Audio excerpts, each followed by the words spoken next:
Oh,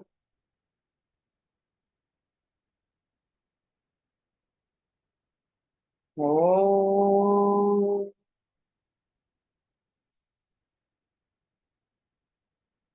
oh,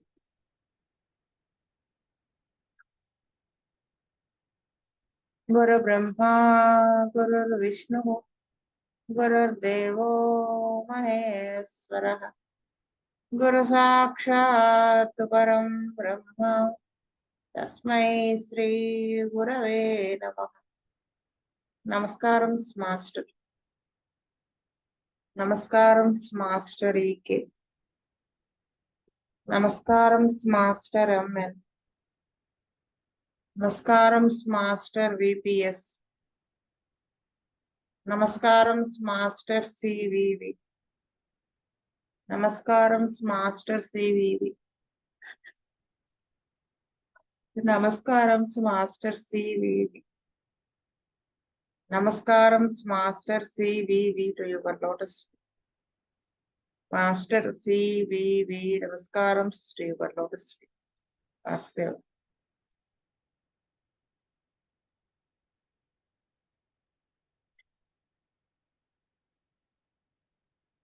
Case number 70. Venugopal garu చదువుతారా?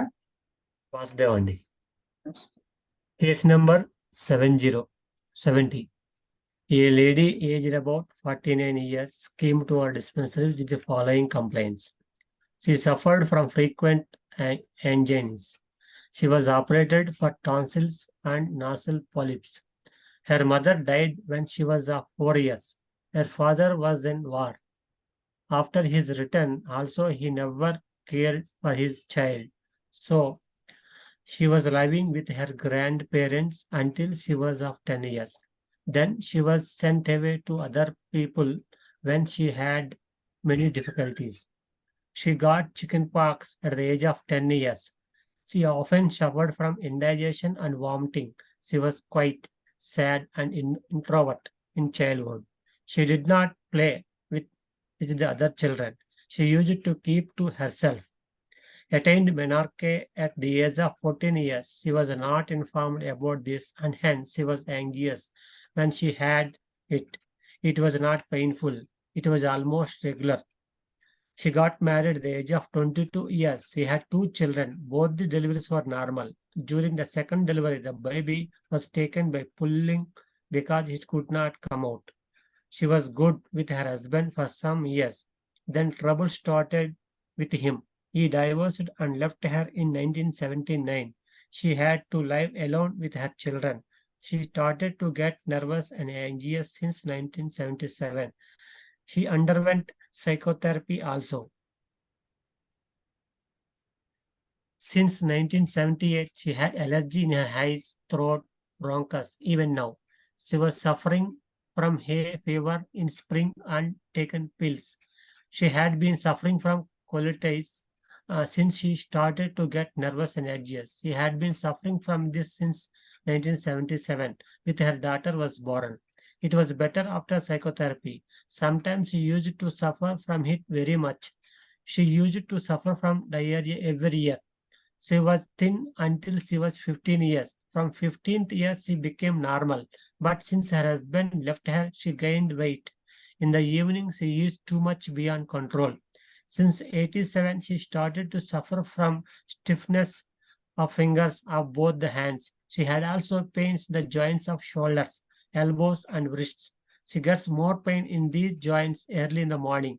Also, she had pain in both wrists. Doctor told her that they have to operate both the hand. She started to feel nervous. At the age of 19, she underwent appendectomy. In 1970, she had fracture and was operated. Her menstruation was not very regular now. Also, sometimes there was flow and sometimes there was no flow. She never took the contraceptive pill. She tried only once, but she could not withstand them. After the second child, she had spiral sterile from 78 to until 90. She had a sexual contact only once before marriage.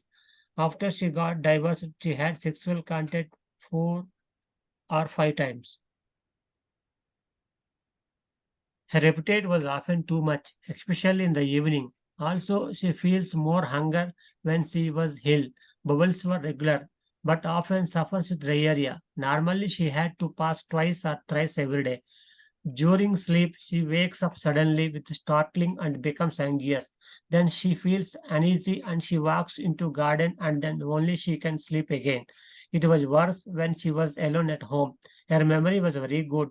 Also, she had good concentration. Sometimes she bleeding from teeth. Sometimes gums were inflamed. She likes very much when it was winter time and snow. She suffers with gasping and difficulty in breathing if she climbs upstairs or walks in the gradient.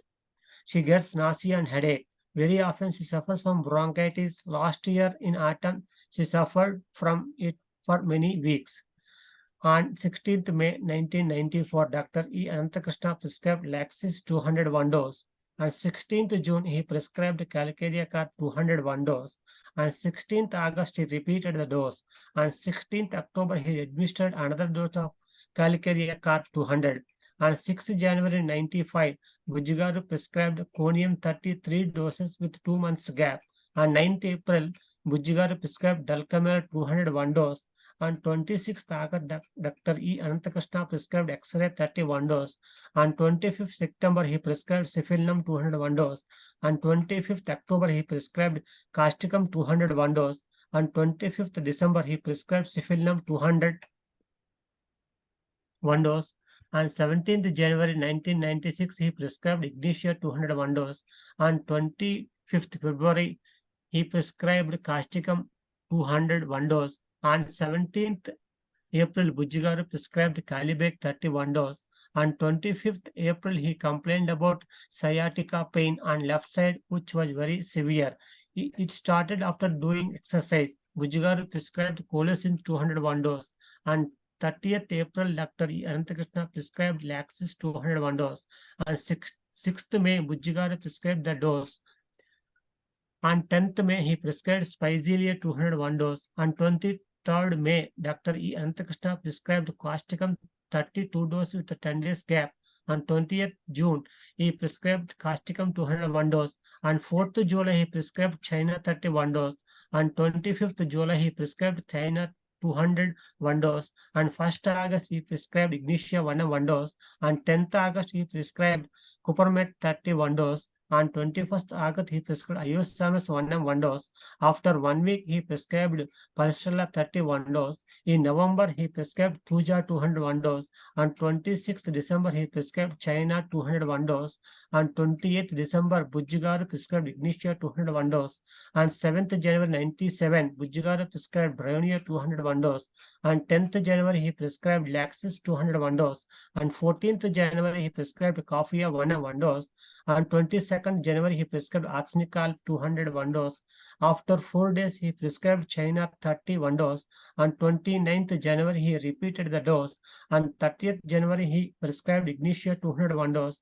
On 3rd March, she said that she was under allopathic treatment with tranquilizers. Dr. Anantakrishna prescribed Hyoscyamus 201 dose. On 27th March, she said that she used antibiotics. He prescribed Hyoscyamus 201 dose.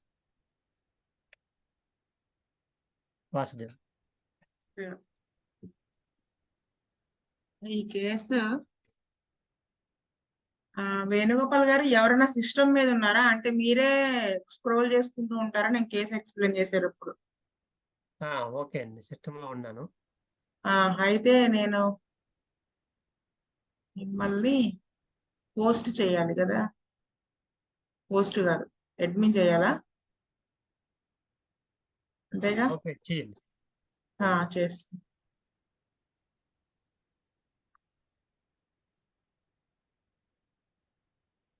పేరు కనిపించట్లేదు. అదే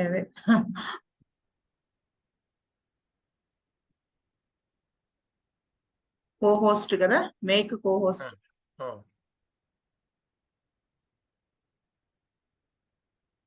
చూసారా? Okay కదా, మీరు మార్చుకుంటూ ఉన్నాడు. ఏ point చెప్తుంటే ఆ పేజ్. నెక్స్ట్ పేజ్ కి వెళ్ళలేదు నాది, చూసారా? వెళ్ళదు అది. స్క్రోల్ అక్కడ మెయిన్ వాళ్ళు అక్కడ దగ్గరే చేయాలి. ఓకే. కోహోస్ట్ అయితే వెళ్తుంది కదా. లేదండి, వెళ్దాము.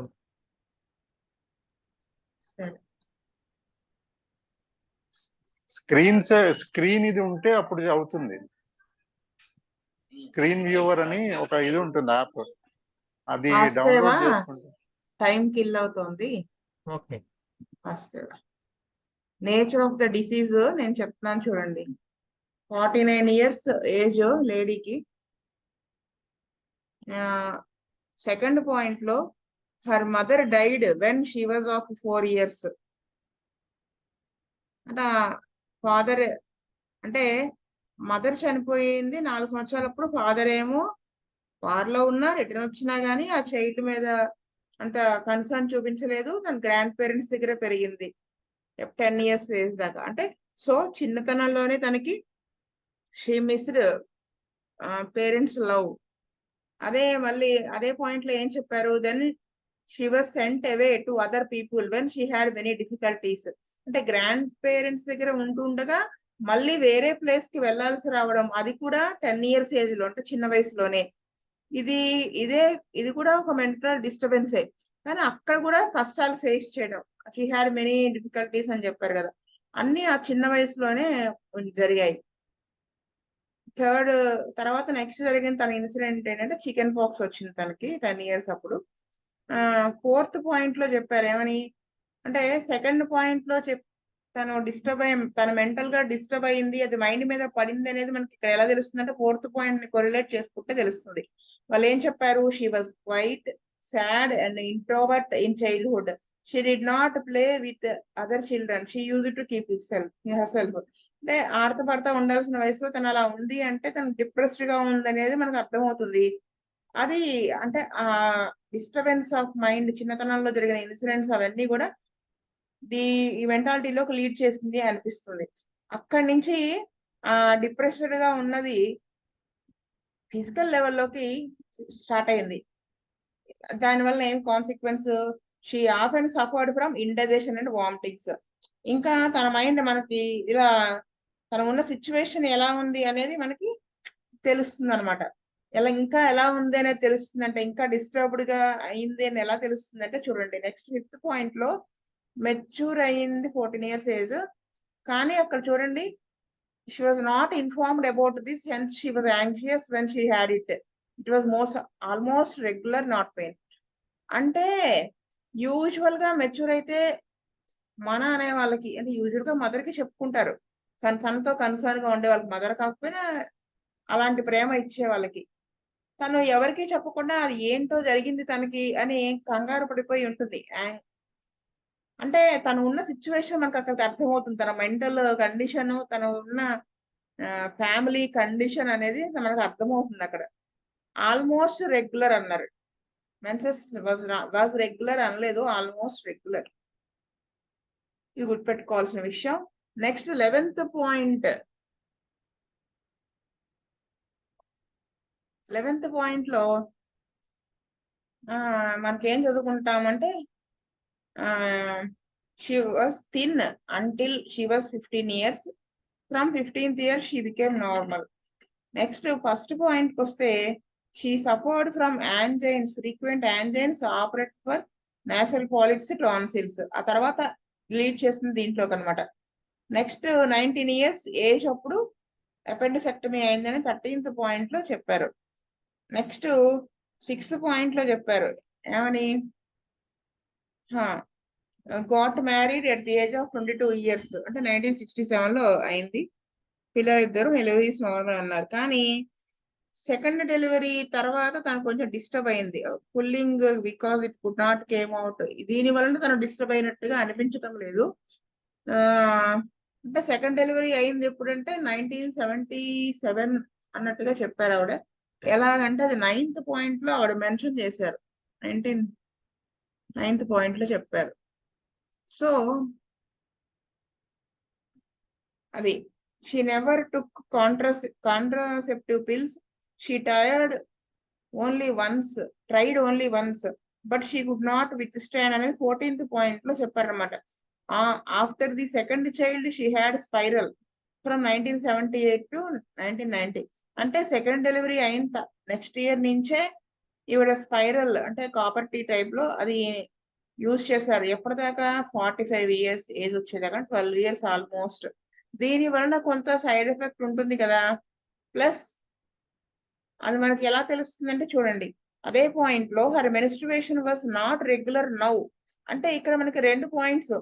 45 years ఏజ్ వచ్చింది కాబట్టి మెనోపాజ్ అన్నా ఎటైన్ వచ్చేటువంటి కండిషన్ డెవలప్ అవుతూ ఉన్న ప్రీ మెనోపాజల్ కండిషన్, లేదా ఈ స్పైరల్, ఈ రెండు కలిసి ఎఫెక్ట్ అయ్యి అనుకుంటున్నాను నేను. నెక్స్ట్ 12th పాయింట్ లో ఏం చెప్పారు, ఆ తర్వాత 42 years ఏజ్ నుంచి ఈవిడికి స్టిఫ్నెస్ ఆఫ్ ద ఫింగర్స్ అనేది స్టార్ట్ అయింది, బోత్ హ్యాండ్స్. అంటే ఎంత సివియర్ గా లేకపోతే ఆ పెయిన్స్ అవి డాక్టర్స్ కూడా అడ్వైజరీ సర్జరీ అన్నారు కదా. అక్కడ నుంచి she started to feel nervous. ఈ నెర్వస్నెస్ అనేది అంతకు ముందు నుంచే స్టార్ట్ అయింది. అది ఎలా అంటే 9th పాయింట్ లో చెప్పారు చూడండి, she had been suffering from colitis since she started to get nervous and anxious. అది అక్కడే స్టార్ట్ అయింది ఆవిడకి చిన్నతనంలోనే. 1977 ఇదంతా ఎక్కడ స్టార్ట్ అయింది, డెలివరీ ఆ టైంలో స్టార్ట్ అయింది.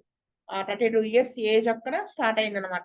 మనకి ఇక్కడ ఇంకొక పాయింట్ అర్థమవుతుంది. సెకండ్ డెలివరీ తర్వాతనే ఈ యాంగ్జైటీ నెర్వస్నెస్ స్టార్ట్ అయింది. అక్కడి నుంచి దాంట్లో నుంచి అది కోలైటిస్ లోకి లీడ్ చేసింది. ఆ నెర్వస్నెస్ ఎంత ఎక్కువ ఉందంటే సైకోథెరపీ ట్రీట్మెంట్ కూడా తీసుకుంది ఆవిడ.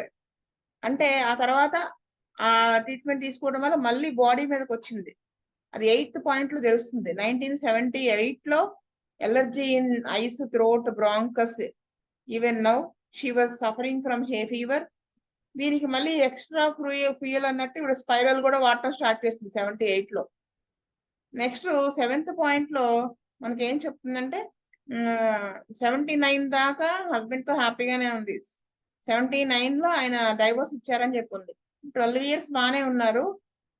ఈ మోస్ట్లీ ఆ డెలివరీ అవ్వడం ఆ 78, 77 ఆ తర్వాత నుంచి వాళ్ళలో డిస్టర్బెన్స్ స్టార్ట్ అయ్యి తను ఒక్కతే ఉండాల్సి రావడం మొదలైంది. సో తన ప్రాబ్లమ్స్ అన్ని కూడా 1977 అరౌండ్ స్టార్ట్ అయినాయి. అంటే ఇది ఓదానికి యాడ్ అయినాయి అనమాట. సో సెకండ్ డెలివరీ తర్వాత జరిగిన 1 year కి యాంగ్జైటీ, నెర్వస్నెస్ రావడము, 79 లో డైవర్స్ అవ్వడం, ఎలోన్ అయిపోవటము. మళ్ళీ 11th పాయింట్ లో చెప్పారు చూడండి, హస్బెండ్ వదిలిన తర్వాత యాంగ్జైటీ పెరగడం అంటానికి గుర్తుగా ఏమని చెప్పారు, gained weight due to overeating. ఇది డిప్రెషన్ ని ఇండికేట్ చేస్తుంది. 11th పాయింట్ చూడండి, ఇక్కడ 11th పాయింట్ లో ఆవిడ చెప్పారనమాట. But since her husband left her she gained weight. In the evening she eats too much beyond control. అంటే అది ఆ డిప్రెషన్ లో ఉన్నప్పుడు అలా అదొక సిమ్టమ్. సో ఇవన్నీ మనకి ఒకదానికొకటి రిలేట్ అయ్యి ఉన్నాయి, మనకు అర్థమవుతుంది ఇవన్నీ ఆవిడ మైండ్ మీద ఎఫెక్ట్ పడింది అని. నెక్స్ట్ ఇవన్నిటి కాన్సిక్వెన్స్ కింద 12th పాయింట్ లో 1987 నుంచి ఆవిడకి స్టిఫ్నెస్ అని వస్తుందని చెప్పుకున్నాం 42 years ఏజ్ లో. మళ్ళీ ఇంకా ఏం చెప్పారు, ఆవిడ అక్కడ తర్వాత నుంచి ప్రతి సంవత్సరం కూడా ఇయర్లీ వన్స్ డయేరియా అనేది వస్తూ ఉంటుంది, వచ్చేది అని చెప్పారు. యూజ్ టు సఫర్ ఫ్రమ్ అని చెప్పారు, షీ వాజ్ సఫరింగ్ అని చెప్పలేదు. Next sometimes she had bleeding from the teeth, 19th point. And sometimes gums were inflamed. అంటే ఆ తర్వాత నుంచి వచ్చినటువంటి జబ్బులు అన్నమాట ఇవి. Next very often suffers from bronchitis. Last year in autumn also suffered from it for many weeks. She gets nausea and headache. ఇవన్నీ 23rd, 22nd point లో. ఆవిడకి మెయిన్ గా ఎక్కడెక్కడ ఉన్నాయి అన్ని అంటే గ్లాండ్స్ ఒకటి ఎఫెక్ట్ అయినాయి, రెస్పిరేటరీ కంప్లైంట్స్ ఒకటి, chest complaints, next gastric complaints. ఇవన్నీ మూడు కూడా ఒకదానికొకటి మారుతూ ఉన్నాయి. ప్లస్ విత్ మెయిన్ కారణం ఆ mental symptoms, mental disturbances. 21st point లో వాళ్ళు చెప్పారు చూడండి, she suffers with gasping and difficulty in breathing if she climbs upstairs or walks in a gradient. అంటే ఈవిడకి ఇక్కడ మనకి ఏం అర్థమవుతుందంటే గ్రేడియంట్ అంటే ఏటవాలుగా ఉన్న దాని మీద నడవటం, మెట్లు ఎక్కడం. అంటే ఈవిడ స్ట్రెయిన్ తీసుకుని నడవాల్సి వచ్చినప్పుడు ఎగ్జర్షన్ అనేది ఎగ్రవేషన్ అని తెలుస్తుంది. అంటే హార్ట్ లైట్ గా ఇన్వాల్వ్ అవ్వడం స్టార్ట్ అవ్వబోతున్నది, హార్ట్ ప్రాబ్లం అనేది అర్థమవుతుంది. ఎలా అంటే ఈ గ్యాస్పింగ్ డిఫికల్టీ ఇది హార్ట్ వల్లనని ఎలా తెలుస్తుందంటే నెక్స్ట్ ఇంకో కమింగ్ పాయింట్ లో చెప్తాను. 15th పాయింట్ లో ఈవిడ సెక్షువల్ కాంటాక్ట్ గురించి చెప్పుకొచ్చారు. డైవర్స్ తర్వాత కూడా 3-4 కాంటాక్ట్స్ 3-4 టైమ్స్ అలా అయిందని. నెక్స్ట్ వచ్చేసి 16th పాయింట్ లో ఆకలి ఎక్కువగా ఉంటుంది అది చెప్పారు. ఇది ఆవిడ ఉన్న ప్రజెంట్ సిచ్యువేషన్ డిప్రెషన్ ఇండికేట్ చేస్తున్నాం. మనం ఆల్రెడీ 11th పాయింట్ తో కొరిలేట్ చేసుకుని చెప్పుకున్నాం. నెక్స్ట్ బొవెల్స్ రెగ్యులర్ కానీ రోజుకి 2-3 సార్లు వెళ్ళటం అనేది ఆవిడ నార్మల్ యాక్చువల్ గా వెళ్తూ ఉంటుంది యూజువల్ గా. అంటే ఇది 2-3 టైమ్స్ వెళ్ళటం నార్మల్ కాదు కదా. సో ఆల్రెడీ దీనికి ప్రాబ్లం ఉంది, ప్లస్ ఎవ్రీ ఇయర్ డయేరియాతో సఫర్ అవుతుంది. నెక్స్ట్ ఇక్కడ మనము ఈ కార్డియాక్ డిస్నియా అనేది ఎలా తెలుస్తుంది అంటే 17th పాయింట్ లో నిద్రలో ఉలిక్కిపడి లెగుస్తుంది, బికమ్స్ యాంగ్జియస్. ఏదో కల వచ్చి పిచ్చి కల వచ్చి మెలకు వచ్చి లేవటం అనుకుందామా అంటే అక్కడ ఏం చెప్పారు, then she feels uneasy and she walks in to garden and then only she can sleep again. అంటే ఆ ఓపెన్ ఎయిర్ లోకి వెళ్ళి కొంచెం అలా చేస్తే గానీ ఆవిడకి రిలాక్స్ అయ్యి అప్పుడు మళ్ళీ నిద్ర పట్టలేదు. ఇక్కడ మనకి ఇది కార్డియాక్ డిస్నియా అనేది అని డౌట్ వస్తుంది అనమాట. It was worse when she was alone at home. అంటే ఈ యాంగ్జైటీ డిప్రెషన్ తనని కార్డియాక్ డిస్నియాలో కూడా లీడ్ చేసింది.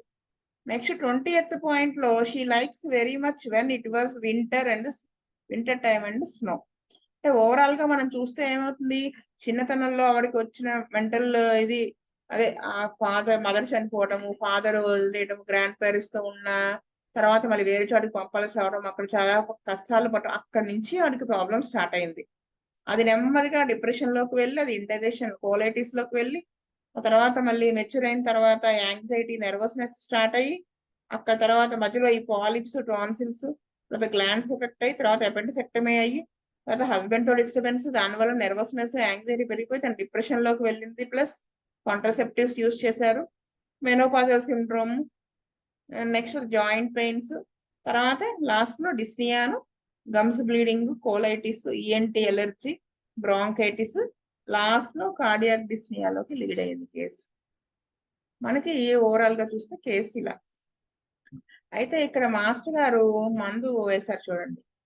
ఎలా అంటే 94 ఫస్ట్ ఆయన వేసింది లెక్కసిస్ 200 వేశారు.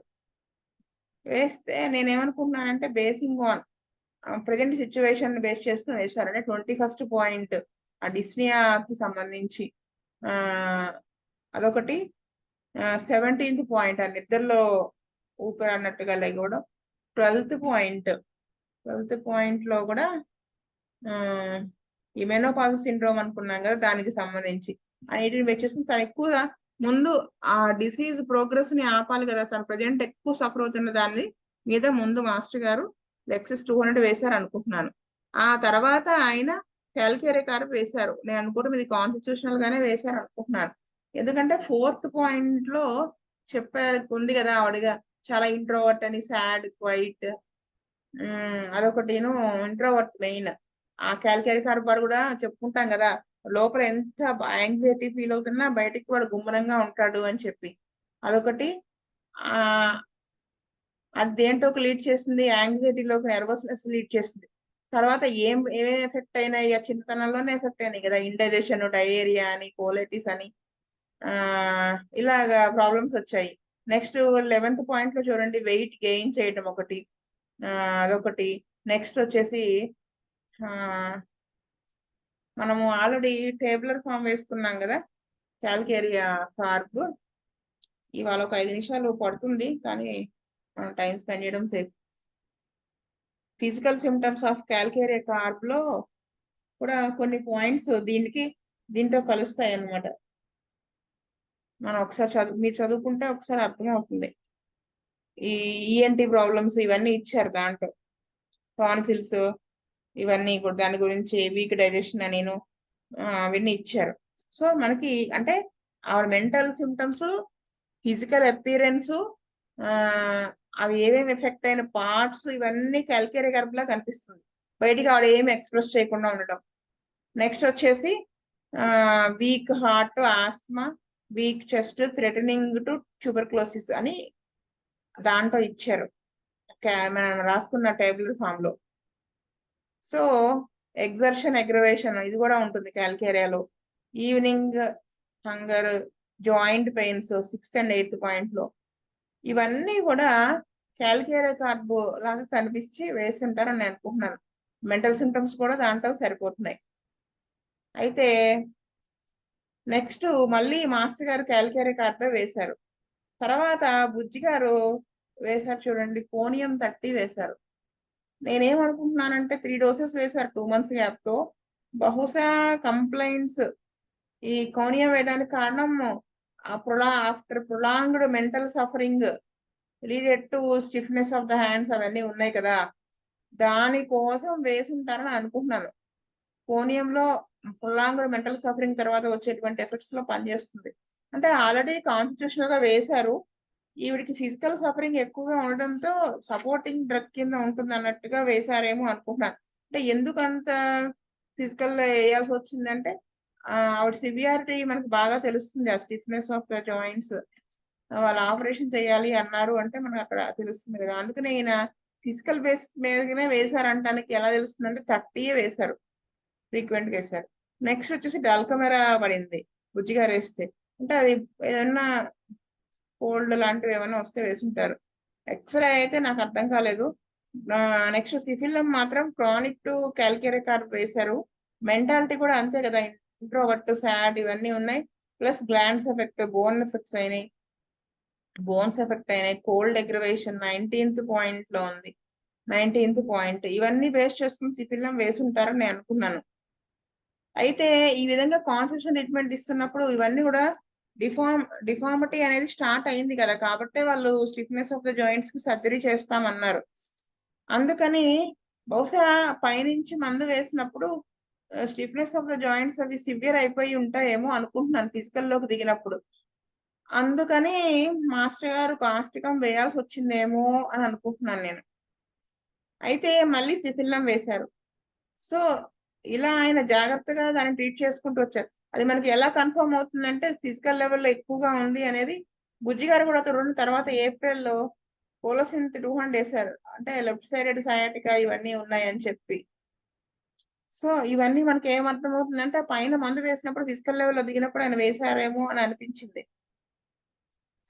అంటే సిఫిల్లం తర్వాత బుజ్జి గారు మాస్టర్ గారు వాళ్ళు ఇగ్నీషియా 200 వేశారు. కానీ ఇక్కడ ఇగ్నీషియా వేసిన వెంటనే ఇగ్నీషియా ఎందుకు వేశారు అనేది నేను నెక్స్ట్ చెప్తాను. 1M వేసినప్పుడు ఎందుకు వేశారు అనేది ఆవిడ.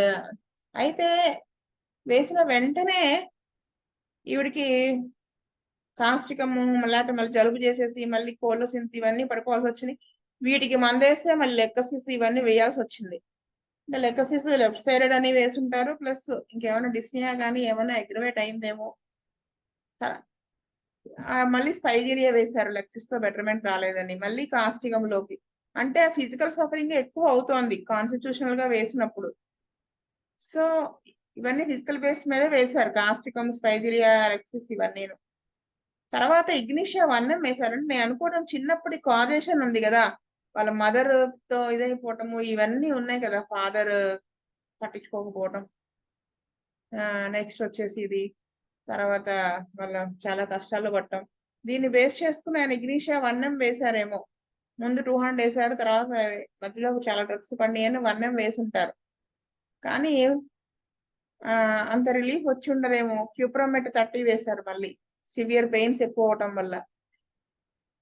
అయితే ఈ నెర్వస్నెస్, యాంగ్జైటీ దీన్ని బేస్ చేసుకుని హయోసియామస్ 1M వేసుంటారు. హయోసియామస్ వేయడానికి ఏంటంటే లాస్ట్ లో ఆవిడ చెప్పింది ట్రీట్మెంట్ లాస్ట్ లో ట్రాంక్విలైజర్స్ అవి యూజ్ చేయడం. అక్కడ ఆవిడ ఎంత కంగారు పడిపోతూ ఉంది తన హెల్త్ గురించి కానీ, భయపడిపోతుంది అనేది మనకు అక్కడ అర్థమవుతుంది. అంటే ఇది బేస్ చేసుకునే ఇక్కడ ముందు ఆయన గమనించుకుని హయోసియామస్ 1M వేసుంటారని నేను అనుకుంటున్నాను.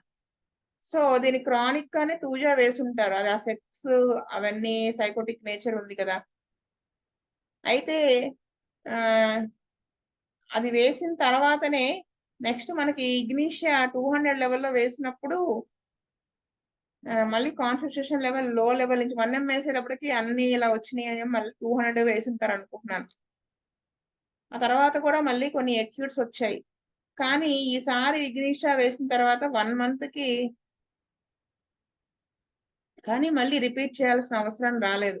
పైన ఇగ్నిష 1M వేసినప్పుడు వితిన్ 1 మంత్ ఇంకో డ్రగ్ కి వెళ్ళిపోవాల్సి వచ్చింది.